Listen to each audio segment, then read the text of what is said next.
Bienvenidos a Lámpara y Lumbrera. Un espacio para reflexionar. 3, 2, comenzamos.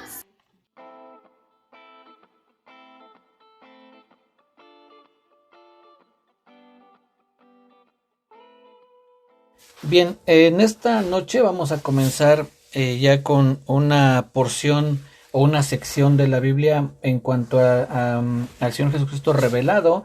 Ya pudimos ver lo que fue el Señor Jesucristo revelado en el Pentateuco, que son los primeros 5 libros de la Biblia, que es Génesis, Éxodo, Levítico, Números y Deuteronomio. Después pudimos ver al Señor Jesucristo revelado en los libros históricos, que es a partir de Josué, Jueces, Ruth y hasta el libro de Esther. Todos esos libros son considerados como libros históricos. Y a partir de hoy y en las siguientes semanas estaremos viendo al Señor Jesucristo revelado en los libros poéticos. Los libros poéticos son 5, que es Job, Salmos, Proverbios, Eclesiastés y Cantares. Son los 5 libros que se conocen como poéticos, y ahí también podemos encontrar al Señor Jesucristo revelado de alguna manera. Y aprovechando que estamos comenzando este tiempo en cuanto a los libros poéticos, me gustaría también hacer una pequeña remembranza, recordar un poquito cómo es que o por qué es que estamos buscando al Señor Jesucristo a lo largo de toda la Biblia. No es algo que a mí se me haya ocurrido, es algo que mucha otra gente también lo ha estudiado, ha encontrado tal vez de alguna manera diferente, revelado o figurado el Señor Jesucristo en alguno de los pasajes que ya hemos nosotros, o libros que ya hemos nosotros considerado. Esto que les comparto no es así como la revelación o como la única manera en la que el Señor Jesucristo se revela a lo largo de la Biblia. Puede ser que haya otras personas que lo encuentren revelado de una manera distinta, en pasajes distintos, y mientras tenga un fundamento bíblico, pues está bien, ¿no? Yo les comparto lo que yo he podido entender gracias o con la ayuda de Dios, del Espíritu Santo, y buscando también pasajes que refuercen lo que en algún momento entiendo. Pero, insisto, puede ser que alguna otra predica que hayan escuchado les mencione que, por ejemplo, no sé, en el libro de Génesis se revela también al principio cuando dice dice, pondré enemistad entre ti y su simiente, dice, ella te pisará en la cabeza y tú le herirás en el calcañar. Eso entendemos que también se refiere al Señor Jesucristo.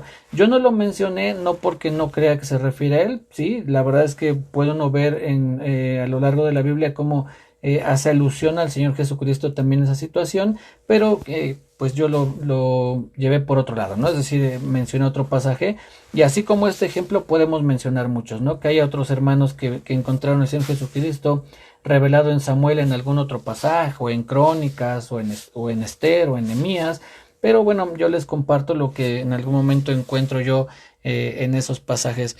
Pero vamos a ver, insisto, por qué es que hemos estado buscando al Señor Jesucristo revelado a lo largo de la Biblia. Si me acompañan por favor a Lucas capítulo 24.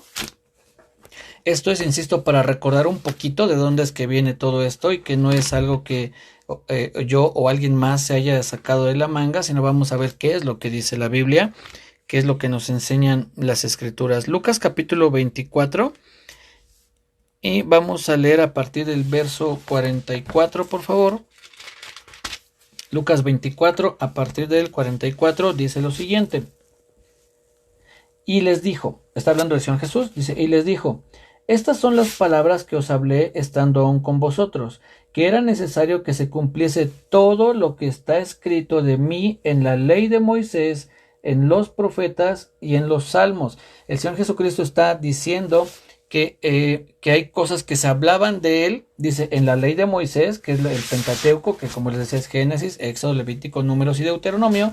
Después dice, en los profetas y en los salmos, solo por mencionar algunos, porque podemos ver que en algunos otros momentos también el Señor Jesús lo encontramos ahí manifestado, revelado o prefigurado, como también se le menciona. Pero este pasaje nos deja ver cómo el mismo Señor Jesucristo dice que las escrituras del Antiguo Testamento hablan de él, o mencionan acerca de él, o profetizan acerca del Señor Jesús. Dice el verso 45, entonces les abrió el entendimiento para que comprendiesen las escrituras, y les dijo, así está escrito y así fue necesario que el Cristo padeciese y resucitase de los muertos al tercer día. Vuelve a hacer alusión al Antiguo Testamento. Dice, así está escrito. ¿Dónde? Pues en el Antiguo Testamento, porque cuando esto estaba sucediendo, todavía no estaba escrito nada del Nuevo Testamento, pues eran hechos que estaban llevándose a cabo en ese momento. Cuando dice así estaba escrito, se refiere a los escritos del Antiguo Testamento, ¿sí?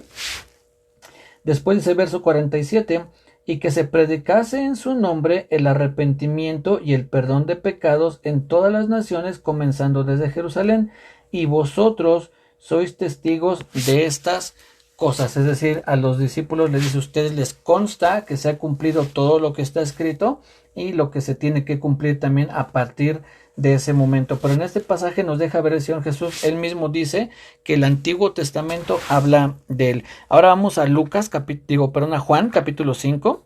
Estamos en Lucas, el libro que sigue es el de Juan, después de Lucas sigue Juan capítulo 5, y vamos a ver lo que dice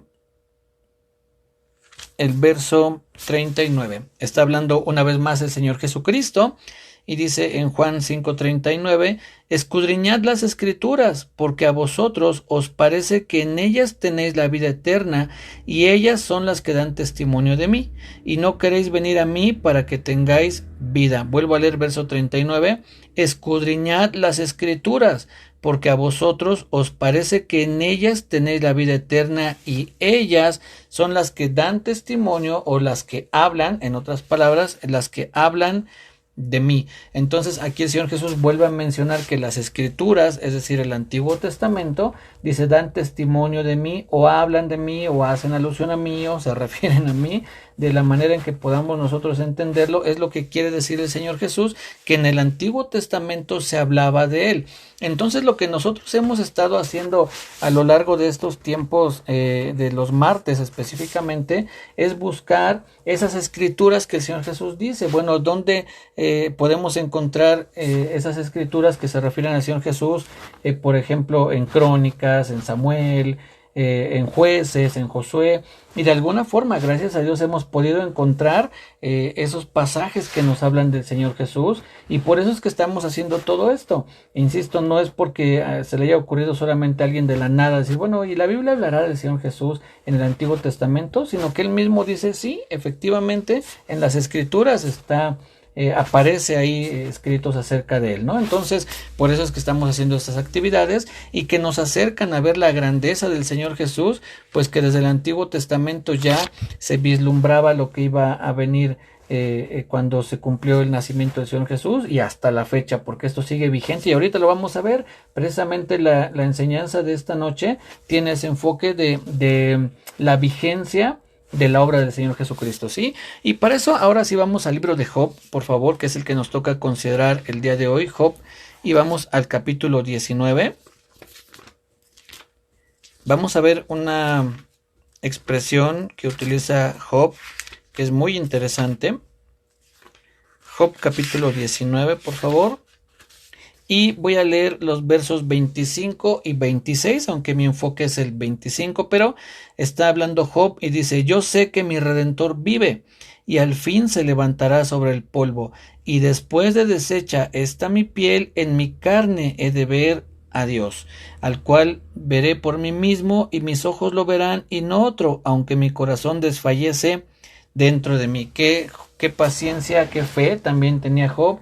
En ese momento, en el verso 27 dice, al cual veré por mí mismo, y mis ojos lo verán, y no otro, aunque mi corazón desfallece dentro de mí. Haciendo un pequeño paréntesis, es algo que nosotros también, yo creo que hemos vivido, ¿no? Que creemos realmente en el Señor Jesús, creemos en Dios. Dice, yo sé que en algún momento lo voy a ver. Dice, nadie me va a contar, parafraseando un poco lo que dice aquí Job, dice, nadie me va a contar, yo mismo lo voy a ver. Pero dice al final, dice, aunque mi corazón desfallece dentro de mí. Yo creo que es algo que muchos hemos experimentado. Tenemos la fe en Dios, creemos en Él, pero hay momentos en los que nuestro corazón también desfallece, en los que a veces nos sentimos tristes, en los que nos sentimos desanimados, un poquito apachurrados, pero al final esa fe que hay dentro de nosotros resurge y volvemos a creer que veremos al Señor Jesucristo, que veremos a Dios, no que nadie nos contará, sino que nosotros mismos lo veremos, y no necesariamente me refiero a un sentido literal en cuanto a ver su figura, sino a verlo manifestado en nuestra vida, en su ayuda, en su sanidad, en su provisión, en su cuidado, en su amor, en todo lo que Él nos ofrece. Podemos ver al Señor Jesucristo, incluso y de una manera muy práctica, pues cada día al amanecer, ahí está la misericordia de Dios, ahí está la misericordia del Señor Jesucristo manifestándose al darnos la oportunidad de comenzar un nuevo día. Ahí lo podemos ver. Entonces, aunque nuestro corazón desfallece o desfallezca en algún momento, podemos tener la seguridad que Dios está ahí, que la fe que Él ha puesto en nosotros al final tiene que prevalecer, tiene que ser más fuerte que las circunstancias. No con esto quiere decir que jamás nos podamos sentir desanimados o triste, o como dice aquí, que nuestro corazón desfallezca. Hay momentos para eso. El apóstol Pablo dice que debemos sostener a los débiles, y a veces pensamos que una vez que uno conoce al Señor Jesucristo, jamás puede haber debilidad en nuestra vida, jamás puede haber momentos de desánimo, y sí que los hay, porque seguimos siendo seres humanos, que tuvimos un encuentro con un Dios real, con un Dios poderoso, con un Dios de amor. Claro, eso también es verdad, pero al final de cuentas vivimos en un cuerpo de carne que a veces se duele, se enferma, se entristece, y nos lleva únicamente eso a creer aún más en Dios, a agarrarnos más fuerte de Él, pues sabemos que Él es nuestra esperanza. Aquí Job dice: yo sé que mi Redentor vive, es decir, a pesar de todo lo que estoy atravesando, a pesar de que habían muerto todos sus hijos, a pesar de que había perdido todo, hablando de lo material, le habían robado todo lo que él tenía, y aún su salud había sido tocada. Dice, con todo eso, dice, yo sé que mi Redentor vive. Y eso es solamente una expresión de la fe que tenía Job, de la paciencia también, que después Santiago en la carta que escribe hace mención a la paciencia que tiene Job, y podemos ver cómo él guardaba dentro de su corazón esa esperanza de decir, pero yo sé que veré a mi Redentor, yo sé que mi Redentor vive y que en algún momento lo voy a ver, aunque hoy mi corazón desfallece, ¿no? Entonces, haciendo ese paréntesis, también nosotros debemos de tener presente que aunque en nuestro corazón haya tristeza y sintamos por momentos que desfallecemos, sabemos que al final nuestro Redentor vive y que lo vamos a poder ver, ¿sí? Entonces, les decía que me quiero enfocar precisamente a esa frase, yo sé que mi Redentor vive. ¿Y a quién tenemos nosotros por Redentor? Pues a nuestro Señor Jesucristo. Recordemos que cuando estuvimos estudiando un poquito acerca del tema de la sangre de Cristo, veíamos que entre las cosas que hizo el sacrificio del Señor Jesucristo fue darnos redención. Él es nuestro Redentor, Él fue quien nos rescató del lugar en el que estábamos y hoy nos ofrece una nueva vida. Y no me refiero a una nueva vida hablando de una vida sin sufrimiento, sin tristeza, sino la nueva vida que esperamos es que tenemos la esperanza de que nuestro Señor Jesucristo en algún momento nos va a rescatar, va a volver a redimirnos, si lo podemos decir así, pero ahora de este mundo, ¿no? Cuando podamos ver nuestro cuerpo glorificado, cuando se dé lo que nosotros entendemos como la resurrección, ¿sale? Entonces, ¿por qué es tan importante tener presente y hacer mención a que el Señor Jesucristo vive, a que nuestro Redentor vive? Porque es una parte esencial de nuestra fe, la resurrección del Señor Jesucristo. Yo me atrevo a comparar tan importante la muerte del Señor Jesús como su resurrección. ¿Por qué digo esto? Porque si solamente hubiera muerto pero no hubiera resucitado, entonces habría sido como cualquier otro ser humano, o como un profeta, o como algún otro enviado por Dios, pero no el Cristo. El Cristo tenía que morir, pero también resucitar. Eso es lo que complementa las profecías en cuanto a esto, ¿no? En cuanto a muerte y resurrección, porque sabemos que hay muchas profecías acerca del Señor Jesucristo, pero hablando de estos términos, tan importante fue su muerte en la cruz como que Él resucitara. Si solamente hubiese muerto pero no hubiera resucitado, entonces habría sido, insisto, solamente como cualquier otro ser humano. Ahorita vamos a ver cómo lo menciona el apóstol Pablo, pero quiero que esto quede bien guardado en nuestro corazón, que la diferencia que marcó el Señor Jesucristo entre él haber sido el enviado de Dios y cualquier otro profeta es que Él resucitó. Para esto vamos a ver un fundamento bíblico que está en Hechos capítulo 5. Vamos a Hechos capítulo 5 para ver la importancia de la resurrección del Señor Jesucristo. Vamos a ir viendo varios pasajes que nos van a ir ahondando un poco más en esa importancia, pero de entrada aquí en Hechos capítulo 5 vamos a ver ya algo acerca de esto. Y voy a leer a partir del verso 27. Dice lo siguiente: cuando los trajeron, está hablando de Juan y de Pedro, dice, cuando los trajeron, los presentaron en el concilio, y el sumo sacerdote les preguntó, diciendo, ¿no os mandamos estrictamente que no enseñaseis en ese nombre? Y ahora habéis llenado a Jerusalén de vuestra doctrina, y queréis echar sobre nosotros la sangre de ese hombre. Respondiendo Pedro y los apóstoles dijeron, es necesario obedecer a Dios antes que a los hombres. El Dios de nuestros padres levantó a Jesús, a quien vosotros matasteis colgándole en un madero. A este Dios ha exaltado con su diestra por príncipe y salvador, para dar a Israel arrepentimiento y perdón de pecados. Y nosotros somos testigos suyos de estas cosas, y también el Espíritu Santo, el cual ha dado Dios a los que le obedecen.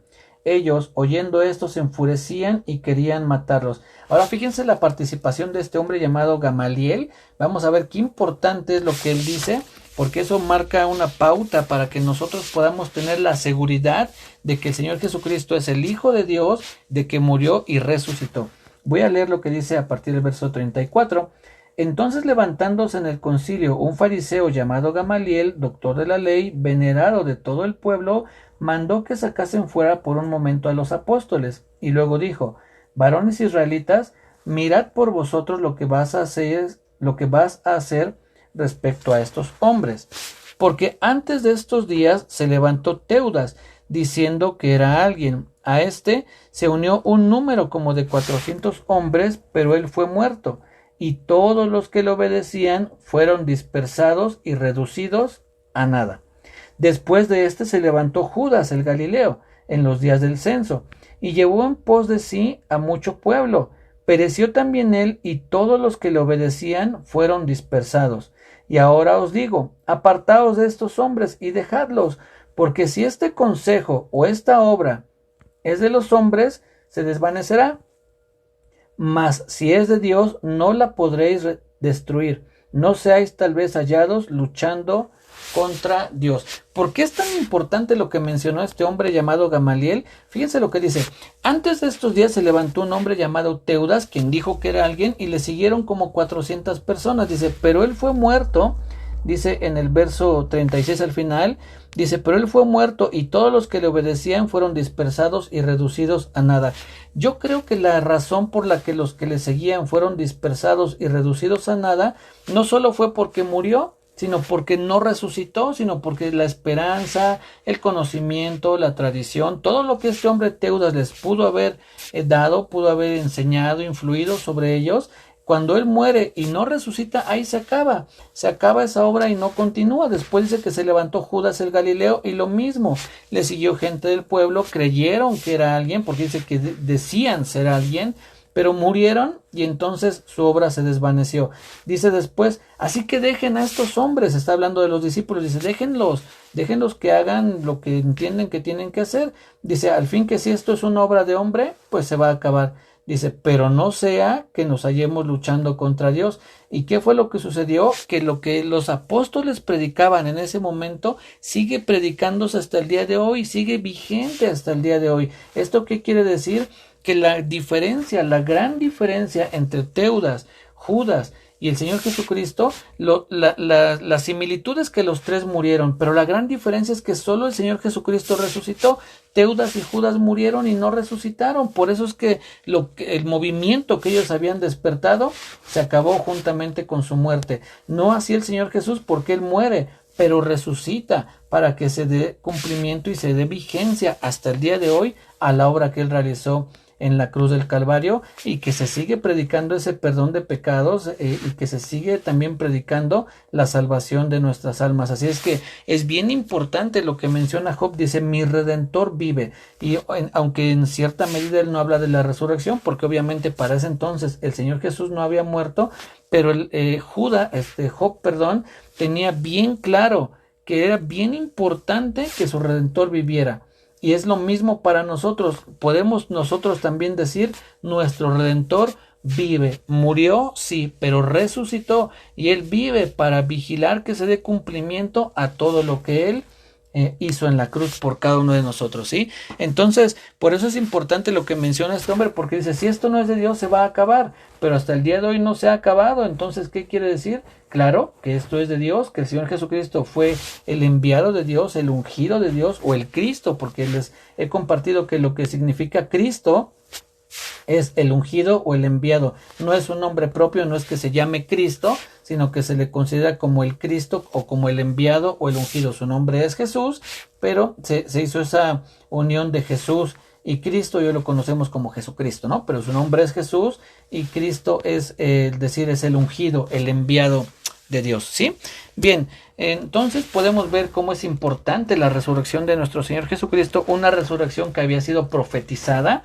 Eso lo podemos encontrar en el Salmo capítulo 16. Esto también podría ser una manera en la que encontramos al Señor Jesucristo revelado en los Salmos, que obviamente no me voy a enfocar en los Salmos porque estamos hablando de Job, pero vean lo que dice el Salmo 16, verso 10.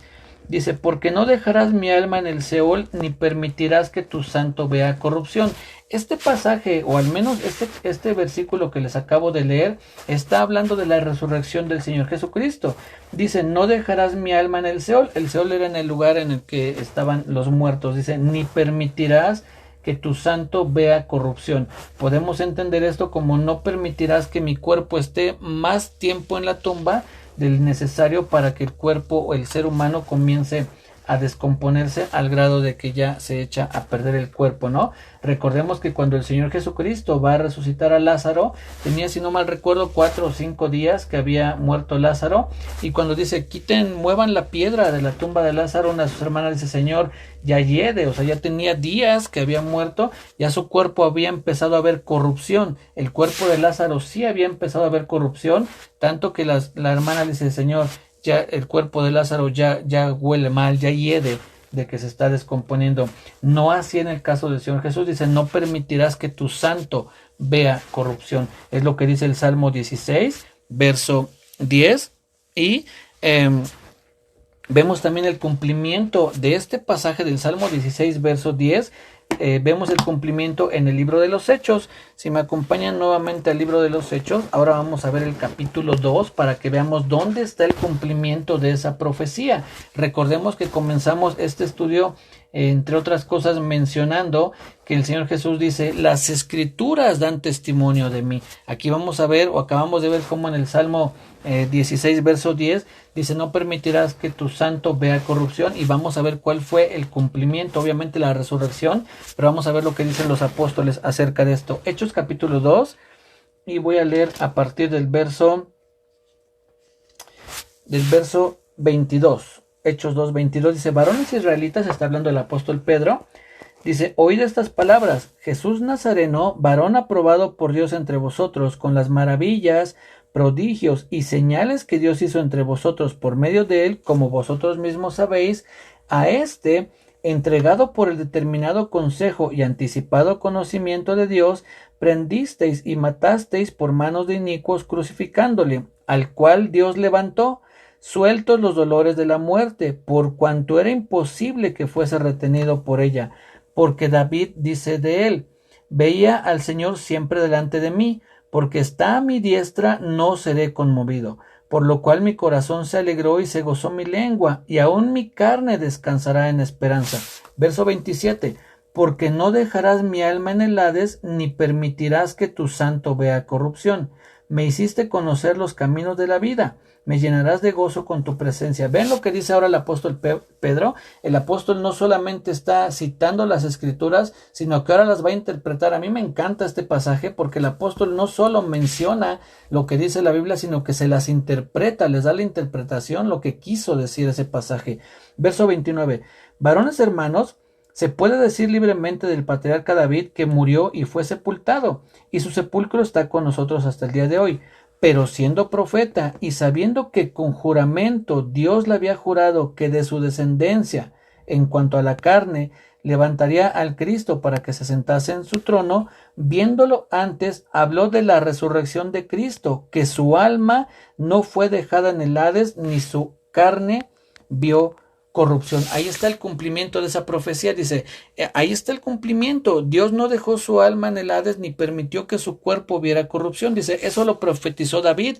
Dice, porque no está hablando David de sí mismo, porque David murió y su sepulcro está hasta el día de hoy. Es decir, en otras palabras, el apóstol dice, podemos ir a ver el sepulcro de David, y si abrimos el sepulcro, ahí van a estar los huesos de David. Dice, entonces no estaba hablando de él, estaba hablando del Cristo, de aquel que iba a ser enviado por Dios para cumplir esta profecía, que iba a morir, sí, pero que su cuerpo, su alma no iba a quedar en el Hades y que su cuerpo no iba a haber corrupción. Ahí está el cumplimiento de la profecía de la resurrección del Señor Jesucristo. Así como lo dijo el Señor Jesús, que había cosas que se tenían que cumplir de él, tanto en la ley de Moisés como en los profetas y en los salmos. Este es un ejemplo de que en los salmos encontramos una profecía que se cumplió en el Señor Jesucristo. Entonces es bien importante la resurrección del Señor Jesús, que es lo que nos da mucha esperanza. Ahorita lo vamos a ver en un pasaje más adelante, pero bueno, quería que esto quedara claro en nuestro corazón, de que hay pasajes que se cumplieron en cuanto a la resurrección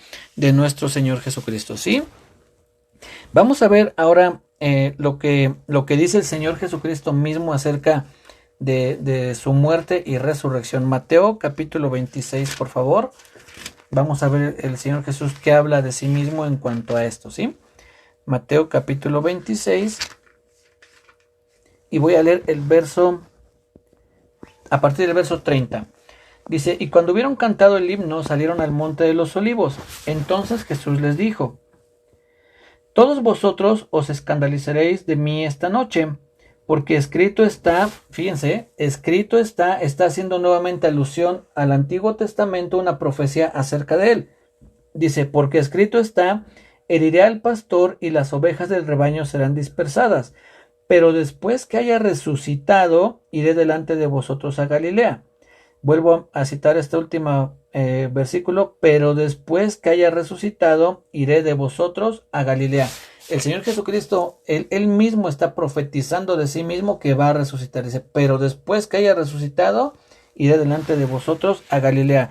Vamos aquí mismo en Mateo, pero ahora al capítulo 28, para ver ahora el cumplimiento de esta profecía. Mateo capítulo 28. Y vean lo que dice a partir del verso, vamos a leer el verso 1. Pasado el día de reposo, al amanecer del primer día de la semana, vinieron María Magdalena y la otra María a ver el sepulcro. Y hubo un gran terremoto, porque un ángel del Señor descendió del cielo y llegando, removió la piedra y se sentó sobre ella. Su aspecto era como un relámpago y su vestido blanco como la nieve. Y de miedo de él los guardias temblaron y se quedaron como muertos. Mas el ángel respondiendo dijo a las mujeres, no temáis vosotras, porque yo sé que buscáis a Jesús, el que fue resucitado. Vean el verso 6, a mí me conmueve, me dan escalofríos cuando leo lo que dice el ángel. Dice, no está aquí, pues ha resucitado como dijo. Fíjense nuevamente, no está aquí, pues ha resucitado como dijo. Es decir, lo que él les dijo se cumplió. Él les dijo que iba a resucitar, y yo sé que ustedes vienen a buscarlo aquí, pero no está aquí porque él ha resucitado, dice este ángel. Y después les dice, venid, ved el lugar donde fue puesto el Señor. Entonces ahí pues entendemos que estas mujeres entran y efectivamente ven que el Señor Jesucristo no está ahí, pues ha resucitado. Entonces se cumple lo que él les dice, pero cuando haya resucitado, iré delante de vosotros a Galilea. Y aquí van las mujeres y el ángel les dice, no, no está aquí, él ha resucitado. Se cumple lo que el Señor Jesucristo había hablado de sí mismo. Y ahora sí, vamos a ver una vez más por qué es la importancia de la resurrección del Señor Jesús. Vamos a 1 Corintios capítulo 15. Son dos pasajes más que vamos a considerar y con eso acabamos. 1 Corintios 15 es el primero y después vamos a ir a Apocalipsis y con eso acabamos. 1 Corintios 15 y vamos a leer a partir del verso 1, 1 Corintios 15, 1. Primero vamos a leer del 1 al 4. Dice lo siguiente. Además os declaro, hermanos, el evangelio que os he predicado, el cual también recibisteis, en el cual también perseveráis. Por el cual asimismo, si retenéis la palabra que os he predicado, sois salvos, si no creísteis en vano.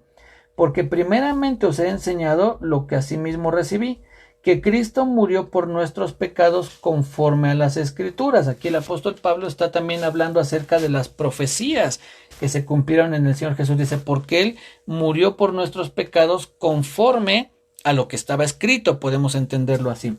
Después dice, y que fue sepultado, y que resucitó al tercer día conforme a las Escrituras. Nuevamente vuelvo a decir, y el hecho de que Él haya resucitado es para cumplir lo que las Escrituras decían de Él. Dice que apareció a Cefas y después a los 12, y sigue hablando el apóstol Pablo. Pero vamos a ver lo que dice a partir del verso 14.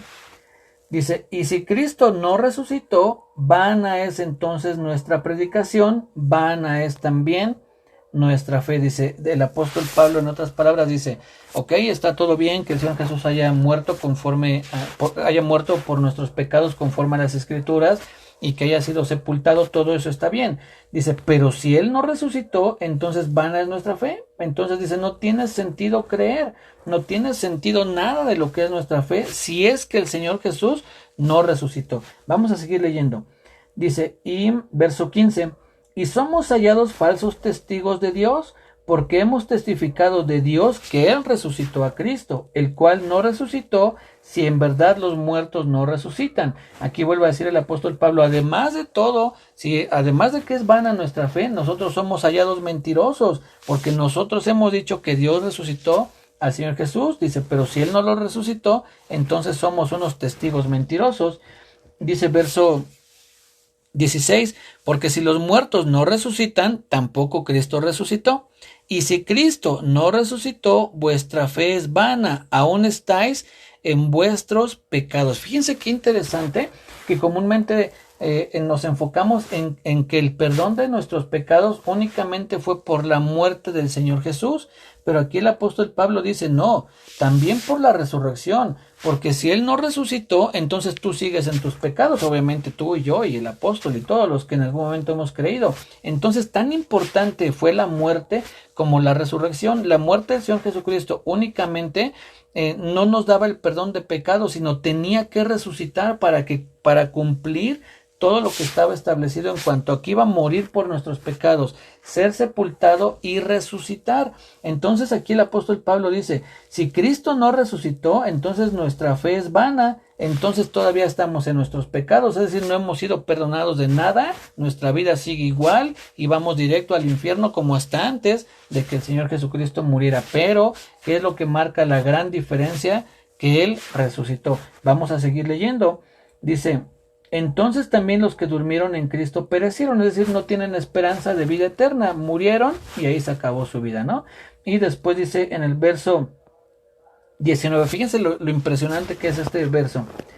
Dice, si en esta vida solamente esperamos en Cristo, somos los más dignos de conmiseración de todos los hombres. Lo que está queriendo decir el apóstol Pablo es, si lo bueno, la esperanza, lo glorioso del Señor Jesucristo solo es para esta vida, es decir, no hay una vida eterna, no hay una resurrección, no hay un cuerpo glorificado, dice el apóstol Pablo, parafraseando, pobrecitos de nosotros, ¿no? Qué triste es nuestra fe, qué triste es nuestra esperanza, si solamente creemos en Cristo para esta vida, si no pensamos que hay una vida eterna, si no pensamos que hay una vida con un cuerpo glorificado, y esa vida eterna y ese cuerpo glorificado, la única manera de alcanzarlo es a través de la resurrección del Señor Jesús. Si Él no resucitó, si su cuerpo no fue resucitado, tampoco el nuestro va a ser resucitado. Y si no vamos a ser resucitados, entonces ¿con qué cuerpo o de qué manera podemos esperar una vida eterna? No podemos aspirar a una vida eterna si no es a través del cuerpo glorificado que nos ofrece Dios por medio de la resurrección del Señor Jesucristo. Entonces el apóstol dice, si lo único que podemos esperar de Dios es para esta vida, pues pobrecitos de nosotros, ¿no? Somos los más dignos de conmiseración. Dice que la gente nos ve y diga, pobrecito, sigue creyendo. Pero ¿qué es lo que le da un cambio total a esto? Que el Señor Jesús resucitó. Eso es el punto de todo esto, que Él está vivo, así como lo dijo Job, yo sé que mi Redentor vive. Esa es la misma confianza que tenemos tú y yo sé que mi Redentor vive y que en algún momento, cuando esta mi piel, cuando esta mi carne sea deshecha, en mi otra carne, es decir, en mi otro cuerpo, en el cuerpo glorificado, voy a poder ver a Dios. Es lo que está diciendo Job también, aunque con otras palabras, ¿no?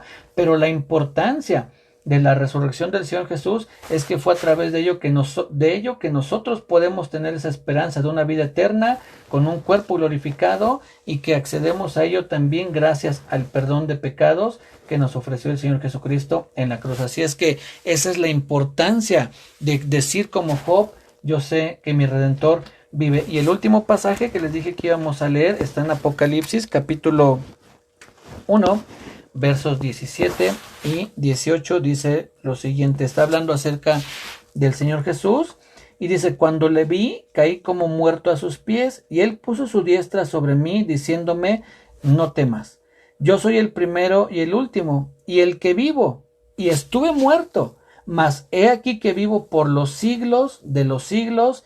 Amén. Y tengo las llaves de la muerte y del Hades. Qué impresionante que el Señor Jesús dice: yo soy el que vivo, dice, y estuve muerto, porque, pues hecho, bueno, vivo porque nunca morí, pero dice: yo soy el que vivo y estuve muerto, mas he aquí que vivo por los siglos de los siglos.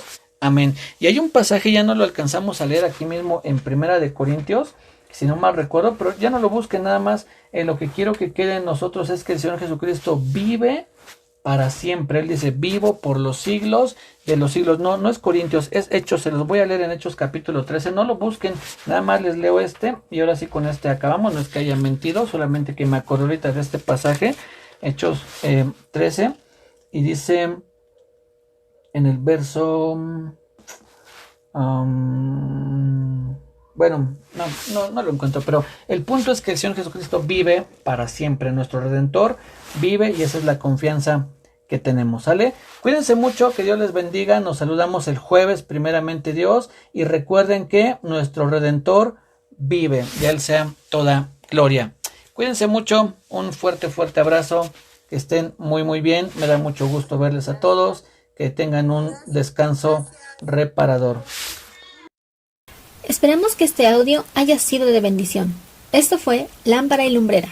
Nos vemos en la próxima.